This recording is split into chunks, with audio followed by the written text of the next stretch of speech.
มีน้าฝากมาบอกว่าเบิ่งแย้งตัวเองดีๆแล้วคันมักเขาหลายกับไปกับเขาลดน้องเรื่องหาเขาสองผ่านมาคือว่าฝันไปเหมือนห้องเลือกเขา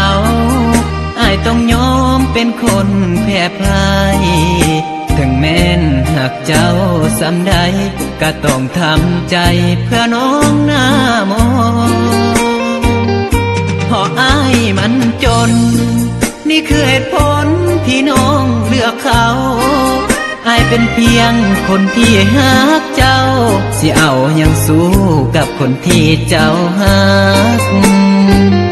อ้ายหูตัวดีหากสำใดก็ได้แต่หักอ้ายบ่อยากให้น้องลำบากวันนี้จึงยอมให้น้องจากลา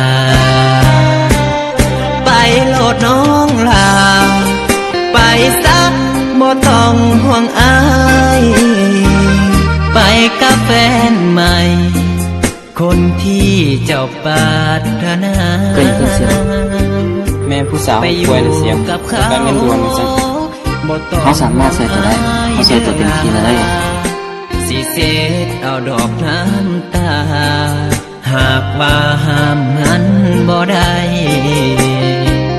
ขอไว้พรใส่ให้เจ้าสุขดีเด้อล่ะให้สมดังปรารถนาอย่าเสียน้ำตาคืออายคนนี้ให้เจ้ากับเขาหากันให้นานหลายปีส่วนตัวอายนี้ขอทำหน้าที่เป็นโสดต่อไป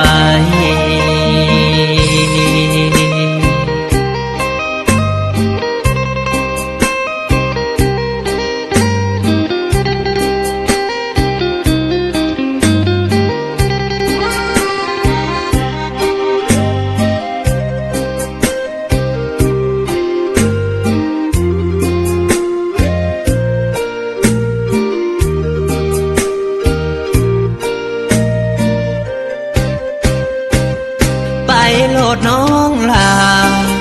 ไปซักบ่ต้องห่วงอ้ายไปกับแฟนใหม่คนที่เจ้าปรารถนาไปอยู่กับเขาบ่ต้องห่วงอ้ายเด้อลาสิเสดเอาดอกน้ำตาหากว่าห้ามหันบ่ได้ขอไว้พรใส่ให้เจ้าสุขดีเด้อล่ะให้สมดังปรารถนาอย่าเสียน้ำตาคืออายคนนี้ให้เจ้ากับเขาหากันให้น